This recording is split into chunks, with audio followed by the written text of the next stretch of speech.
বিসমিল্লাহির রহমানির রহিম। Dear audience, আসসালামু আলাইকুম। আমরা আজকে শুরু করতে যাচ্ছি measures of central tendency and measures of dispersion. এই দুইটা আলোচনা যদি আসলে দুইটা আলাদা ইস্যু এবং আলাদা টপিক, কিন্তু সাইড বাই সাইড যদি আলোচনা করা না হয় তাহলে আসলে অনেক কিছু গ্যাপ থেকে যায়। এই জন্য আমরা চেষ্টা করব কি এই দুইটা পাশাপাশি আলোচনা করার জন্য। কেমন? এই মেজার্স অফ স্ট্যাটিস্টিক্স যে মেজার্সগুলো আছে, যে পরিমাপকগুলো আছে যেগুলো দিয়ে স্ট্যাটিস্টিক ক্যালকুলেশন করা হয়, সেটা 4 ধরনের মূলত heading: measures of central tendency, measures of dispersion, measures of the shape of distribution, and measures of statistical dependence. আমরা এখানে মূলত দুইটা আলোচনা করার চেষ্টা করব। একটা হচ্ছে measures of central tendency আর একটা হচ্ছে measures of dispersion। এই দুইটা আমরা আলোচনা করার চেষ্টা করব। কমনলি ইউজড, এটা আগের স্লাইডে দেখানো হয়েছে। আমরা একটু হারিয়ে যাব এই জন্য যে আমরা না হলে টোটাল বিষয়গুলো বোঝা আমাদের জন্য একটু সমস্যা হয়ে যাবে। সেটা হলো প্রকৃতিতে বিন্যস্ত যে ডেটা। প্রকৃতি কিন্তু আল্লাহর সৃষ্টি। আল্লাহ প্রকৃতিতে যত ধরনের ভেরিয়েবল দিয়েছে। এখন মনে করেন হাইট, হাইট এটা ভেরিয়েবল, এটা তো আল্লাহই দিয়েছেন। ওয়েট, এটা আল্লাহ দিয়েছেন। আপনার ইনকাম, এটা ঠিক এরকম যত ভেরিয়েবল আছে, আপনার blood level, blood glucose level, আপনার লিপিড প্রোফাইল, আপনার ব্লাড প্রেশার, যত ধরনের ভেরিয়েবল আছে, এই দুইটা কমন বৈশিষ্ট্য তার মধ্যে অন্তর্নিহিত থাকে। সায়েন্টিস্টরা কিন্তু ভেরিয়েবল তৈরি করেননি, ভেরিয়েবল তৈরি করছেন আল্লাহ রাব্বুল আলামিন অলমাইটি। সায়েন্টিস্টদের কাজ হচ্ছে সেখান থেকে খুঁজে তার বৈশিষ্ট্যটা বের করা। দুইটা বৈশিষ্ট্য তারা বের করেছেন, একটা হচ্ছে ডেটার ক্লাস্টারিং আর একটা হচ্ছে data dispersion. We are the people, third লেভেলে আমরা। আল্লাহ রাব্বুল আলামিন সবার উপরে টপ, এরপর সায়েন্টিস্টদের কাজ খুঁজে বের করা। আমাদের কাজ হচ্ছে সেইটা বিশ্লেষণ করে অ্যাপ্লাইড পার্টটা ইউজ করা। সায়েন্টিস্টরা যে ফর্মুলাগুলো বের করেছেন খুঁজে খুঁজে, সেটাকে ইউজ করা হচ্ছে our responsibility. We are the people. সেখানে আপনারা স্টুডেন্টস বা পার্টিসিপেন্ট পার্টস এবং ট্রেনার পার্ট। ট্রেনারের পার্ট হচ্ছে এই অ্যাপ্লিকেশানটাকে তুলে নিয়ে আসা, অ্যাপ্লিকেশানটাকে বোঝানো বা সহজবোধ্য করে তুলে ধরা। আর পার্টিসিপেন্টদের কাজ হচ্ছে সেই অ্যাপ্লিকেশানটাকে অ্যাপ্লাই করা। এখানে আমরা প্রকৃতির একটা ডেটা দেখি যে অ্যাপেল, মনে গ্রেপস ক্লাস্টারিং থাকে, তাই না? থোকা থাকে, যেটাকে বাংলায় থোকা বলা হয়। থোকাটা কেমন থাকে দেখেন, সেন্টারে কিন্তু এই যে অ্যারো দিয়ে দেখানো আছে, সেন্টারে কিন্তু সবচেয়ে বেশি সংখ্যক গ্রেপস ক্লাস্টারিং থাকে, আর দুই পাশে কিন্তু অল্প সংখ্যক গ্রেপস থাকে। তার মানে কি, এটা মানে ডেটা, আর ডেটাগুলো ঠিক এইভাবে সেন্ট্রালি ক্লাস্টার থাকে। এটাকে যদি আমরা রিভার্স করে দেই, আমি ভালো করে কম্পিউটারের অ্যাক্টিভিটিসগুলো অত এক্সপার্ট না, যদি এক্সপার্ট যারা হতো, এভাবে যদি একটা কার্ভ যদি চারিপাশ দিকে এঁকে দেওয়া হয়, তাহলে কি হয়ে যাবে? একটা লাইন টেনে দিলে একটা কার্ভ হয়ে যাবে, এবং এই কার্ভটাকেই বলা হবে কি, নর্মাল কার্ভ। তার মানে প্রকৃতির ইউজুয়ালি যে ডেটাগুলো বিন্যস্ত, এই ডেটাগুলো একটা কার্ভ ফলো করে, এবং ওই কার্ভটাকে বলা হয় নর্মাল কার্ভ। ঠিক এটা দেখেন, আমরা এই কার্ভের সাথে মিলাতে পারি। এই কার্ভটাকে বলা হয় নর্মাল কার্ভ। আর দেখেন থোকার আঙ্গুরগুলো সেই নর্মাল কার্ভের ভিতরে মোটামুটি এই শেপটাকে কিন্তু ফলো করে। ঠিক এর পাশাপাশি যদি আমরা আরেকটা এক্সাম্পল আনি, হানি হাইভ, মৌমাছির বাসা। মৌমাছি, হোয়ার দি বিজ আর মোর ক্লাস্টার্ড। মৌমাছিগুলো কোথায় সবচেয়ে বেশি ক্লাস্টার থাকে? They are highly clustered in the centre. এই যে সেন্টারে সবচেয়ে বেশি সংখ্যক মৌমাছি অবস্থায় থাকে, ক্লাস্টারিং অবস্থায় থাকে। এটাকে যদি আমরা একটু রিভার্স করে ঘুরিয়ে দেই, তাহলে কি হয়ে যাবে? এই একটা রিভার্স হয়ে গেল। এখানে যদি আবার মার্জিন দিয়ে আমরা একটা লাইন ড্র করে দেই, তাহলে কিন্তু একটা কার্ভ হয়ে যাবে। This curve is also known as normal curve. ঠিক আপনারা দেখেন, প্রায় মিলে যায়। এই যে নর্মাল কার্ভ, এর ভিতরে যদি হানি হাইভটাকে বসায় দেই আমরা, তাহলে দেখা যাবে এই honey hive is also following the way, ought follow the extract a boundary of the normal curve. কেমন? আমরা এখানে একটা ডেটার বিন্যাস এখানে দেখিয়েছি, যে সেখানে সিস্টোলিক ব্লাড প্রেশার এবং ফ্রিকোয়েন্সি, যে 110 থেকে 15 আর 150 থেকে 155, এখানে 9টা আছে, কি বলে, ক্লাস ইন্টারভেল আছে। এই 9টা ক্লাস ইন্টারভেলের মধ্যে যে ডেটাগুলো আছে, 100টা ডেটা সাজানো আছে। এই 100টা ডেটাকে যদি আমরা সাজাই, তাহলে আমরা দেখতেছি সবচেয়ে peak highest number of data আছে এই ঘরে, 130 থেকে 35-এর ঘরে। আর 110 থেকে 15-এর ঘরে আছে সবচেয়ে কম ডেটা, আর 150 থেকে 55-এর ঘরে আছে কম ডেটা। প্রকৃতির এখন যদি সারা এই কল্যাণপুর আমরা ক্লাস করতেছি, এই কল্যাণপুর কমিউনিটিতে যদি আমরা যাই, এখানে যদি আমরা 5,000 লোক খুঁজে বের করি, বয়স্ক, যে 40 থেকে 80 বছর বা 40 থেকে উপরে, এদের যদি ব্লাড প্রেশার আমরা দেখি, তাহলে ঠিক এই অবস্থাটি আমরা দেখতে পাবো যে মাঝখানের ব্লাড প্রেশারটা বেশি সংখ্যক মানুষের, সবচেয়ে কম ব্লাড প্রেশার কম সংখ্যক মানুষের, সবচেয়ে বেশি সংখ্যক বেশি পরিমাণের ব্লাড প্রেশার, মনে করেন 240/160। এখন এই 240/160 ওলা ব্লাড প্রেশার ওলা লোক পাওয়া যাবে কম। আবার মনে করেন 110/160 ব্লাড প্রেশার বা 90/60 এই ব্লাড প্রেশার কিন্তু খুব কম পাওয়া যাবে। মাঝখানে 120/140/120 এই প্রেশারটা দেখা যাবে সবচেয়ে বেশি পাওয়া যাচ্ছে। তার মানে মাঝখানের মিডল যে ফাইন্ডিংসটা, এই ফাইন্ডিংসে highest number of data centigrade aggregated থাকে। আমরা এর পাশাপাশি ডেটার আরেকটা বৈশিষ্ট্য আলোচনা করে 5 মিনিটে শেষ করব। সেটা হচ্ছে এই যে দেখেন আমরা বলেছিলাম ডেটা যে বিন্যাস আছে, এই যে ক্লাস্টারিং অথবা আপনার ডিসপারশন বলেন, তাহলে এই ডিসপারশনটা দেখেন একই সংখ্যক আঙ্গুর গ্রেপস এখানে যেই পরিমাণে বিন্যস্ত, এখানে কিন্তু বিন্যাস তার থেকে কম, বিন্যাসটা বেশি বিন্যাস কম। অর্থাৎ এটাকে বলছে একই ডেটা, একই সংখ্যক ডেটা, একই রেঞ্জের ডেটা, একই ক্লাস ইন্টারভেলের ডেটা, তারা কিন্তু কম বিন্যস্ত থাকতে পারে আবার বেশি বিন্যস্ত থাকতে পারে। এই বেশি বিন্যস্ত যেটা থাকে এটাকে বলে হাইলি ডিসপার্স ডেটা, আর কম বিন্যস্ত থাকতে যদি তাকে বলে লেস স্পার্সড বা কম sparse sparse data, disperse data. এই যে এখানে দুইটা ডেটা সেট আছে, data set 1 and data set 2। আপনি এখানে দেখেন এই ডেটা সেটটা শুরু হয়েছে 3 বছর থেকে শেষ হয়েছে 39 বছরে। তাহলে রেঞ্জ অফ এজ কিন্তু অনেক বেশি, 3 বছর থেকে শুরু হয়েছে 39 বছরে শেষ হয়েছে। তাহলে রেঞ্জ অফ এজ হচ্ছে 36 বছর, তাহলে রেঞ্জটা অনেক বেশি। আর এখানে শুরু হয়েছে 12 বছর থেকে শেষ হয়েছে 30 বছরে, তাহলে রেঞ্জটা হচ্ছে 18 বছরের মাত্র। তাহলে এখানে রেঞ্জ হচ্ছে 18 বছর, এখানে রেঞ্জ হচ্ছে 36 বছর, তাহলে 36 বছর আর এখানে রেঞ্জ হচ্ছে অর্ধেক। তাহলে এখানে রেঞ্জ যেহেতু কম, তাহলে এই ডেটাটা কাছাকাছি থাকবে, ডিসপারশন কম থাকবে। আমরা সেই জিনিসটি দেখতে পাচ্ছি। এই যে দেখেন এই ডেটাটা কম ডিসপার্সড, আর এই ডেটাটা ডেটা 1টা বেশি ডিসপার্সড, ডেটা 2টা লেস ডিসপার্সড। কেমন আমরা দেখতে পাচ্ছি। ওইটা কি যদি আমরা যেটা প্রিন্টেড ভার্সান দেখি, একই ডেটা ক্লোজ ডিসপারশন থাকতে পারে অথবা ওয়াইড ডিসপারশন থাকতে পারে।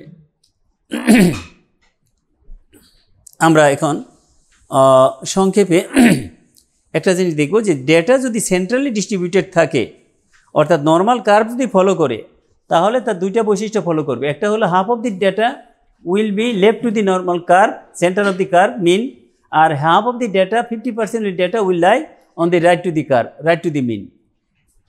মিনের ডান পাশে থাকবে 50% আর বাম পাশে থাকবে 50%। This is the characteristic foremost and fundamental characteristics of the normal curve and fundamental characteristics of the normally distributed data. But কে সেটা হলো যে যদি ডেটাটা রাইটলি স্কিউড থাকে, রাইটলি স্কিউড মানে কি ডান পাশে, অর্থাৎ বেশি বয়স, বেশি ইনকাম অথবা বেশি ওয়েট, এই বেশি গ্রুপের, মিনের থেকে বেশি গ্রুপে সংখ্যা কম, মিনের থেকে বেশি গ্রুপের সংখ্যা যদি কমে যায় তখন স্লোপটা নেমে যাবে, এই কার্ভটা স্লোপিং হয়ে যাবে। এবং কার্ভ যখন স্লোপিং হয়ে যাবে সেটাকে বলবে স্কিউড, রাইট স্কিউড। এখন এই ধরনের ডেটার ক্ষেত্রে হলো mean greater than median, median greater than mode, mean greater than median, median greater than mode. কিন্তু এটা রিভার্স কি? রিভার্স হলো যদি আপনার ডেটা দেখা গেল বেশি বয়স, বেশি ওজন, বেশি ইনকাম, সেদিকে যদি ফ্রিকোয়েন্সি বেশি থাকে, ফ্রিকোয়েন্সি বেশি থাকে, অবজারভেশন বেশি থাকে, তাহলে কী হবে? মোড বেশি হয়ে যাবে, মোড বেশি হয়ে যাবে। তখন ডেটাটা লেফট স্কিউড হবে। লেফট স্কিউড মানে কি? মিনের থেকে বাম পাশে কম সংখ্যক ডেটা অবস্থান করতেছে, মিনের থেকে বাম পাশে কম সংখ্যক ডেটা অবস্থান করতেছে, তাহলে মিন তখন সবচেয়ে ছোট হয়ে যাবে। মিনের থেকে ডান পাশে বেশি সংখ্যক ডেটা অবস্থান করতেছে, তাহলে মিন তখন সবচেয়ে ছোট হয়ে যাবে। মিনের থেকে পরে হবে মিডিয়ান, মিডিয়ানের থেকে বড় হবে, বেশি বড় হবে স্কিউড। এই বড় কিন্তু আপনার এই ফ্রিকোয়েন্সি দিকে তাকালে হবে না। সামবডি কি বলে take wrong information from this type of skewed curve, সেটা হচ্ছে প্রথমেই তারা চিন্তা করে যে এই ডোম শেপ যেটা আছে এটা যেখানে হাইয়েস্ট থাকে, মোডের ক্ষেত্রে হাইয়েস্ট, তো মোড হলো সবচেয়ে হাইয়েস্ট না, এটা হলো অবজারভেশন। কিন্তু hour concern is our concern is our findings. কোনটা বেশি? এই যদি বয়সের ক্ষেত্রে হয় তাহলে 45 বছরের ডেটা সবচেয়ে বেশি, না 40 বছরের পেশেন্ট সবচেয়ে বেশি, না 55 বছরের পেশেন্ট সবচেয়ে বেশি? এটা যেই সাইডে বেশি সেটা আমাদের যদি মানে সেটা হলো আমাদের মেইন কনসার্ন। তো এখানে আমরা দেখছি মোড হলো সবচেয়ে বেশি, মোডের ক্ষেত্রে দেখা যাচ্ছে হাইয়েস্ট, এখানে হয়তো কথার কথা 100। তাহলে মোড হলো আর মিন হলো সবচেয়ে কম জায়গায় আছে, মোড হলো বেশি জায়গায় আছে। তাহলে লেফট স্কিউড যদি হয় তাহলে মিন হলো less than median, median less than mode. আর যদি রাইট স্কিউড হয় তাহলে রাইট স্কিউড যদি হয় তাহলে mean more than median, median more than mode. আর যদি ইউনিফর্ম হয় অর্থাৎ নর্মাল কার্ভ হয় তাহলে mean mode equal to mean equal to median, অর্থাৎ median equal to mean equal to median equal to mode, 3 নম্বরটা সমান হবে। নর্মাল কার্ভের অন্যতম বৈশিষ্ট্য হচ্ছে mean, median and mode will be equal and they will stay in the same position in the normal curve. Normal কার্ভে তারা একই পজিশনে তারা অংশগ্রহণ করবে। একটু টাফ হতে পারে কিন্তু স্ট্যাটিস্টিক্স মানি টাফ, এই জন্য আপনারা ভয় পেয়ে গেলে চলবে না। বিষয়গুলোকে আর কিছু ফর্মুলা আছে, এই ফর্মুলাটা আমরা সবাই যাতে জেনে যাই তাহলে আরও বেশি ভালো হবে। Mean minus mode equal to 3 into mean minus median, এটা একটা ফর্মুলা। এই ফর্মুলার সুবিধা হলো আপনার যদি একটা জানা থাকে, 2টা জানা থাকে তাহলে 3 নম্বরটা আপনি অটোমেটিক্যালি ক্যালকুলেশন করে করতে পারবেন। Mean minus mode equal to 3 into mean minus median, mean minus mode equal to 3 into mean minus median, এই ফর্মুলাটা যাতে আমরা মনে রাখি। এখানে হলো যে মিন কত রকমের হতে পারে, কেমন মিন কত রকমের হতে পারে। তো এখানে আমরা একাডেমিক, এটা যদি ট্রেনিং ক্লাস না হয়ে একাডেমিক ক্লাস হতো তাহলে আমাদের এটা ডিটেল ডিসকাশনের দরকার হতো যে মিন কত রকমের হতে পারে। মিন হতে পারে অ্যারিথমেটিক মিন, সেই অ্যারিথমেটিক মিন আবার কতভাবে কয় রকম? প্রধানত 2 রকম, simple arithmetic mean and weighted arithmetic mean. Simple arithmetic mean আবার 2 ভাবে ক্যালকুলেট করা যায়, একটা হলো ডাইরেক্ট মিন মেথড আর একটা অ্যাজুম মিন মেথড। আমরা শুধু নামগুলি বলি কারণ আপনাদের এই সেশন এটা দরকার হবে না, কারণ you are the senior, you are the teacher, professor, somebody are professor, somebody will going to be professor. আপনাদের এগুলো ক্যালকুলেট করতে হবে না। আর এখন এই কম্পিউটারের যুগে কেউ ক্যালকুলেট করে না। এসপিএসএ, সিপি ইনফো, স্ট্যাটা, বিভিন্ন কি বলে ইসের হেল্প নিয়ে আপনারা কি করবেন, সেখানে শুধু ক্লিক করবেন, ক্লিক করলেই আপনারা এগুলো পেয়ে যাবেন। কেমন সফটওয়্যার, বিভিন্ন সফটওয়্যারের হেল্প নিয়ে আপনারা এগুলো ক্লিক করবেন। আরেকটা হলো ওয়েটেড মিন, সেটারও কতগুলো আবার ইয়ে আছে, পদ্ধতি আছে। ফর গ্রুপ ফ্রিকোয়েন্সি ডেটার জন্য একরকম, group frequency data with class ইন্টারভেলের জন্য একরকম, আবার from mean different data set সেটার জন্য একরকম, আর proportion or rate of occurrence or difference data set সেটার জন্য আবার আরেক রকম। সেগুলো আমরা আলোচনায় আনবো না। আমরা মূলত জিওমেট্রিক মিন এবং হারমোনিক মিন নিয়ে কিছু কথা বলবো। আর এরপরে কোয়াড্রেটিক মিন যেটা আছে এটা আমরা কথা বলবো না, এই জন্য এটা ইঞ্জিনিয়াররা ব্যবহার করে, তারপর সব ইঞ্জিনিয়াররা করে না, এটা মূলত ইলেকট্রিক ইঞ্জিনিয়াররা করে। ইলেকট্রিক ইঞ্জিনিয়াররা কোয়াড্রেটিক মিন নিয়ে কথা বলে। তা আমরা কোয়াড্রেটিক মিনে, আমরা যারা হেলথ সিস্টেম রিসার্চ করি আমাদের কোয়াড্রেটিক মিন দরকার হয় না বললেই হয়। যদি কখনো দরকার হয় আপনি তখন ইলেকট্রিক ইঞ্জিনিয়ারদের সাপোর্ট নেবেন। আমরা অনেক কিছু সুইচ ওভার করে 2টা হোমওয়ার্ক আজকে আপনাদেরকে দিয়ে আমি শেষ করব। 2টা হোমওয়ার্কের একটা হোমওয়ার্ক হলো যে এরকম, যে একটা আপেল গাছ, কী বলে অ্যাপেল ট্রি, এই যে একটা অ্যাপেল ট্রি, অনেকগুলো অ্যাপেল আছে এই গাছে আমরা দেখতে পাচ্ছি।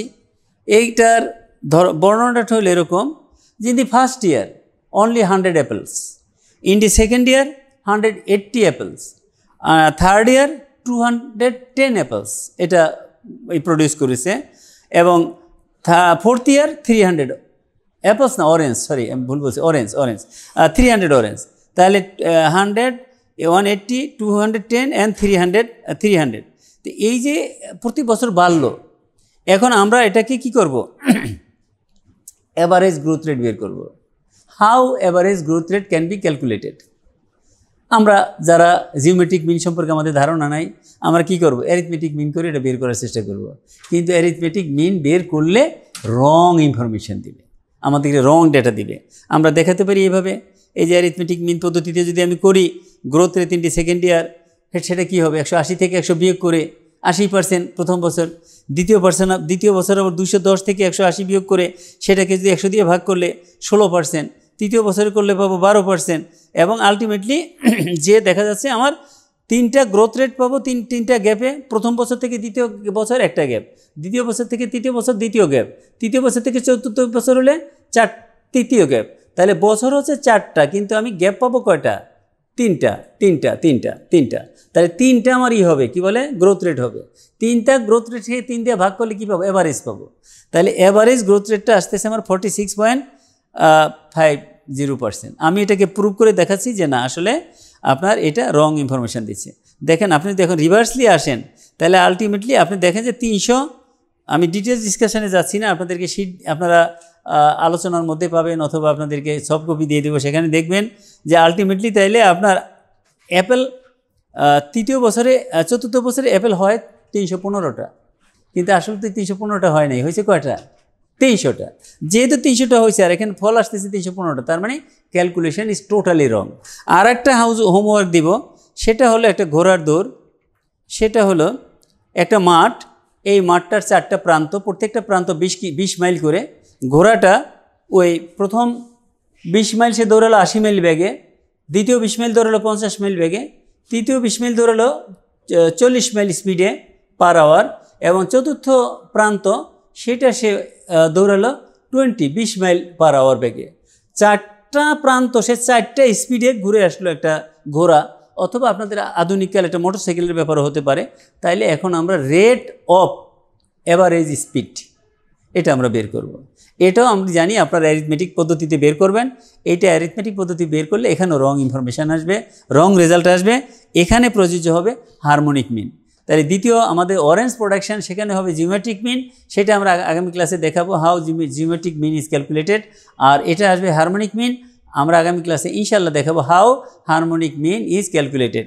আমরা অলরেডি এর মধ্যে আমরা বলেছি যে মিন ইফ এফেক্টেড হয় স্কিউড ডাটাতে, কিন্তু মিডিয়ান এফেক্টেড হয় না। মিডিয়ান তো মাঝখানে থাকে, ও তো আর যোগ করে ভাগ করতে হয় না, ও তো শুধু সাজাইলে মাঝখানে অবস্থান করবে। 1000 মনে করেন রুগী, আপনার 5 বছর রুগী থেকে 95 বছর পর্যন্ত দেখেছেন, মাঝখানের 1000-এর মধ্যে কি 500তম না 501তম ধরেন, 1001 জন রুগী দেখছেন, 1100 জন রুগী দেখছেন, 5001তম যে রুগীটা সেটা হলো আপনার মিডিয়ান। সেটা তো একটু খেয়াল করেন কাইন্ডলি, না সেটা তো ওই যে আগে বললাম যে যারা যে এসে গেছে মেডিকেল ক্যাম্পে, সেখানে 10 বছরের রুগী বেশি ছিল না 85-80 বছরের রুগী বেশি ছিল, তার উপরে তো ওই 501তম ব্যক্তির তো কোনো সম্পর্ক নাই। মিন এফেক্ট করবে, কারণ মিন তো যোগ করে বের করতে হবে, অ্যারিথমেটিক। হ্যাঁ, তখন যদি দেখা যায় আমি স্কুলে গেছি রুগী দেখতে, সব রুগীর বয়স হচ্ছে 12, 14, 15, 10, 12, 14, 15, দাদা আর নানা দুজন আসছে, অনুরোধ করলো স্যার আপনি ঢাকা থেকে আসছেন, আমার একটু দেখে দেন, আমার আপনি মানবিকরণে দেখে দিলেন। তা দাদার বয়স 80, নানার বয়স 90, এই 10-12 বছরের সাথে যোগ হয়ে গেল, তখন কি মিন কি হবে? মিন হয়ে যাবে 35 বছর। না, এটাও রং, ফলস। মোড না, মিডিয়ান হচ্ছে বেটার মেজার। স্কিউ ডাটার জন্য মিডিয়ান, ওইটা তো উদাহরণ দিলাম। এফেক্ট করে না, এফেক্ট করবে না। তো এই দুইটা তাহলে হোমওয়ার্ক থাকলো। যাক, প্রথম অংশ নির্জীব হলেও অন্তত হোমওয়ার্কের জায়গায় এসে আমরা একটু সজীব হয়েছি। হ্যাঁ, না সোজা না ম্যাডাম, যত সোজা মনে করিয়েছেন যত সোজা মনে করিয়েছেন তত সোজা না। Session is closed. কি বলে, আলহামদুলিল্লাহ, আল্লাহ পাকের মেহেরবানি আমরা যে এই দুর্যোগপূর্ণ আবহাওয়ার মধ্যেও করতে পারছি। আর আমার একটা ছিল, আশঙ্কা ছিল যে আজকে সেশন বোধহয় আমি ইউজুয়ালি আল্লাহ পাকের মেহেরবানি সব জায়গায় আমার সেশন যেটা থাকে যে হাসি মুখ থাকে, সবাই এনজয়েবল থাকে, আজকে বোধহয় সেটা নাও হতে পারে। আলহামদুলিল্লাহ, অন্তত আপনারা ইসের পর্যায়ে এসে কি বলে এই হোমওয়ার্কের পর্যায়ে এসে সবাই একটু বেশি উজ্জীবিত হয়েছেন, এই জন্য সবাইকে অনেক ধন্যবাদ। আসসালামু আলাইকুম রহমতুল্লাহি ওয়া বারাকাতুহু।